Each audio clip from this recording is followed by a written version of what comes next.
Hello, bonjour à vous tous, bienvenue à ce podcast et merci à vous pour vos super beaux commentaires, ça me touche vraiment beaucoup et ces commentaires me prouvent que je dois continuer.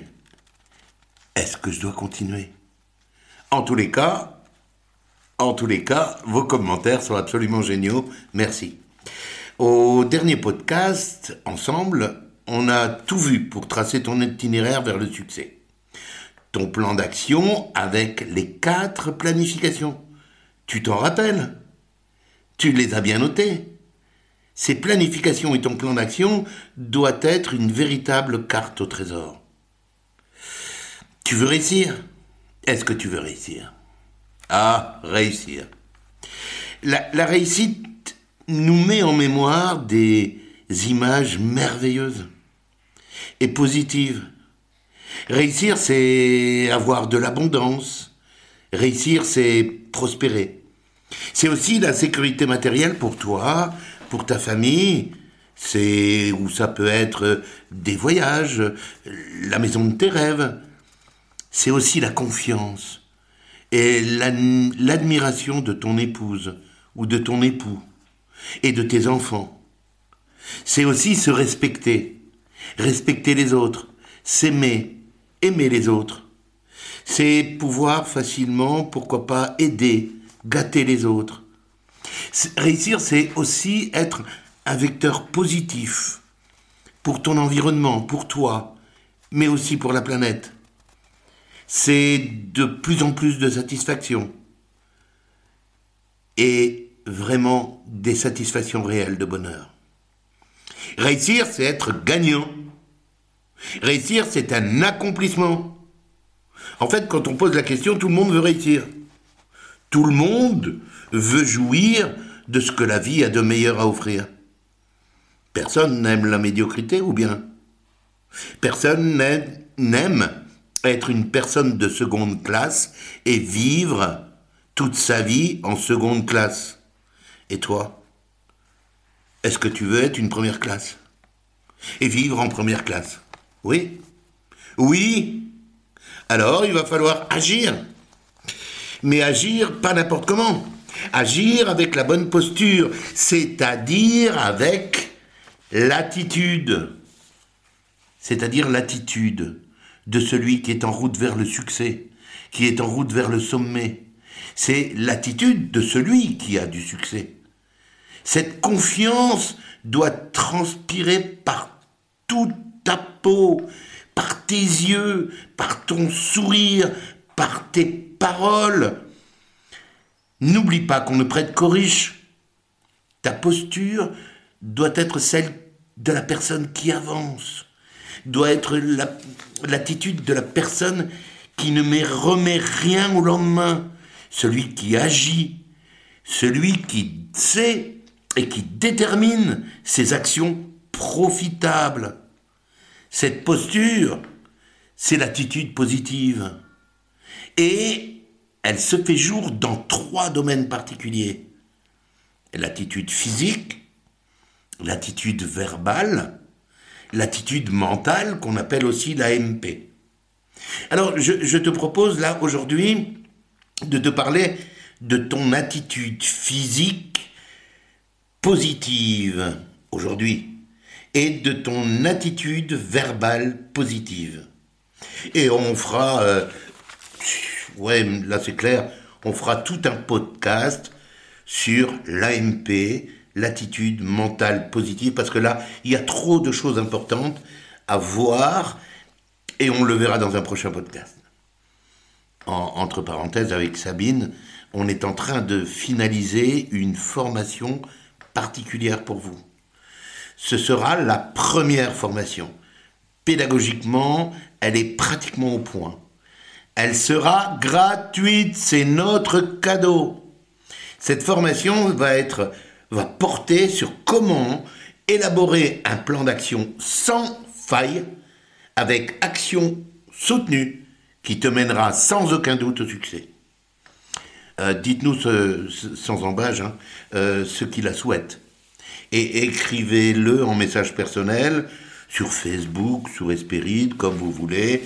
En tous les cas, faites-nous savoir si vous souhaitez cette formation. Alors, les places seront limitées parce que je ne vais pas pouvoir faire en même temps 50 personnes dans cette formation. Donc, les premiers qui nous préviennent seront les premiers servis. Alors, maintenant, je voudrais parler des attitudes. Attitude physique positive. Alors, n'oublie surtout pas que tu es le miroir de ton entreprise. L'enthousiasme fait la différence. Les gens vont lire ton succès dans ton attitude. Regarde bien, quand une personne est amoureuse d'une autre, on le voit tout de suite par son attitude. Inconsciemment, les gens vont lire s'ils peuvent te faire confiance. On n'a pas besoin de mots pour dire aux autres « Oh, tu m'es sympathique ». On n'a pas besoin de mots pour dire aux autres « J'ai confiance en toi » ou « Je te méprise ». On n'a pas besoin de mots pour dire « Je m'ennuie » ou « Je vais pas réussir ». On n'a pas besoin de mots non plus pour dire « Je réussis ». Vous devez avoir l'attitude de celui qui gagne, parce que les gens suivent que ceux qui gagnent. On suit celui qui a du succès, parce qu'on fait confiance à ceux-là, et non pas à ceux qui ratent, ceux qui peinent, ceux qui galèrent, ceux qui remettent le lendemain, ceux qui ont des yeux carrés à force de regarder la télévision allongée sur le sofa. Vous devez avoir le costume aussi de votre rôle. Comment pouvez-vous aborder une personne que vous souhaitez amener à vos idées, amener à vos projets, amener à prendre ou à acheter un produit que vous lui préconisez, si vous n'avez pas l'attitude dans le costume? Si vous voulez vendre des moteurs, eh bien vous devez avoir l'attitude du mécanicien. Si vous voulez vendre eh bien, du développement, vous devez avoir l'attitude de celui qui réussit un développement. Et vous devez avoir la gestuelle dirigée et positive. Une juste attitude, toujours positive, va vous permettre de rendre efficaces vos relations avec les autres. La bonne attitude va te faire jouer gagnant dans toutes les situations et te permettre de devenir un leader. Ton attitude réside aussi dans le ton de ta voix. N'oublie pas qu'avant la création du verbe, on faisait des sons et des gestes. C'est ce qu'on appelle l'expression des non-dits, l'expression des mots. Et ça, c'est important. En ce qui concerne maintenant l'attitude verbale, alors, là, il est important pour toi de n'utiliser que des mots positifs. Aujourd'hui, on sait que les gens de plus en plus parlent de problèmes. Oui, ok, c'est bien, c'est bon les problèmes prouvent que tu es vivant. Il n'y a que les allongés qui n'ont pas de problème. Donc si tu as des problèmes, bienvenue, tu es vivant. Mais ne dis pas ce mot-là, parce que les gens ne suivent pas les gens qui ont des problèmes.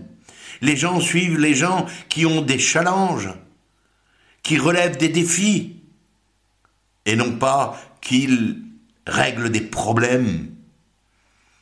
Dans toute ta verbalisation de mots, tes mots doivent toujours être positifs, affirmatifs. Ils doivent à aucun moment inspirer un doute. Tes mots doivent être des mots qui entraînent des actions et qui règlent ce qui doit être réglé. des mots qui ne laissent aucune place à l'échec. Dis-toi bien que si tu t'assois, toutes les autres personnes avec toi vont se coucher. Et que si tu critiques, eh bien les autres vont détruire. Alors attention à tes mots. C'est pas un petit peu, c'est pas un petit, c'est un. Voilà, le prochain podcast, on va voir cette AMP, cette attitude mentale positive, qui me semble être primordiale et importante. L'expérience me le prouve, pour pouvoir t'amener vers ton succès. À bientôt, bonne soirée.